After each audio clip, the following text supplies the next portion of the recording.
अस्सलामुअलैकुम दोस्तों, drama serial अमानत की नेक्स्ट एपिसोड में आप देखेंगे कि ज़रार और जुनैरा की शादी का दिन होता है। महर के चचा उस शादी में पहुंच जाते हैं और महर पर गोली चला देते हैं। ज़रार महर को लेकर अस्पताल जाता है।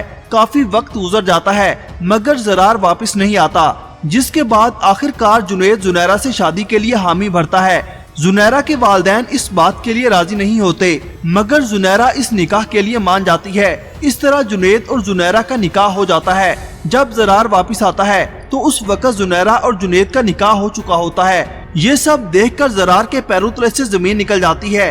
वो अपने भाई के पास आता है और गुस्से में उससे कहता है कि भाई होकर इतना बड़ा धोखा दिया तुमने मुझे। वो जुनैद का गिरबान पकड़ लेता है और कहता है कि तुम्हारी हिम्मत कैसे हुई जोनी के बारे में ऐसा सोचने की, जिस पर जुनैद गुस्से में ज़रार के हाथ को झटकते हुए कहता है कि भाई अपना हाथ पीछे रखें आप। ये कहकर वो वहाँ से चला जाता है। जिसके बाद ज़रार अपनी वालदा के पास जाता है और उनसे कहता है कि मामा आपने मेरे साथ अच्छा नहीं किया।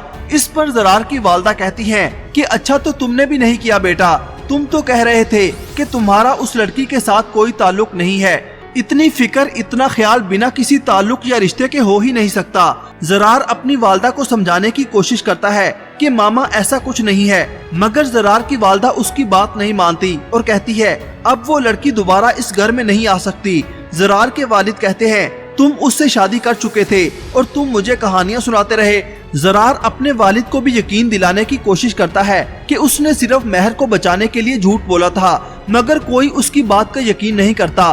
तो उधर मलक साहब अपनी बीवी से कहते हैं कि वो लड़का झूठ बोल रहा था, कोई निकाह नहीं हुआ था। इस पर मलक साहब की बीवी हिम्मत करके बोल पड़ती है कि उसके निकाह नामे पर मेरे दस्तखत मौजूद हैं। ये सुनकर मलक साहब को धचका लगता है। जिसके बाद आप देखेंगे कि मलक साहब ज़रार के वालिद को फोन करते हैं और उनसे कहते हैं कि कहाँ है मेरी भतीजी, पूछो अपने लड़के से, वरना तुम्हारी बेटी को उठाना मेरे बाएं हाथ का खेल है। ये सुनकर ज़रार के वालिद घबरा जाते हैं। क्या ज़रार महर को मलक साहब के हवाले कर देगा?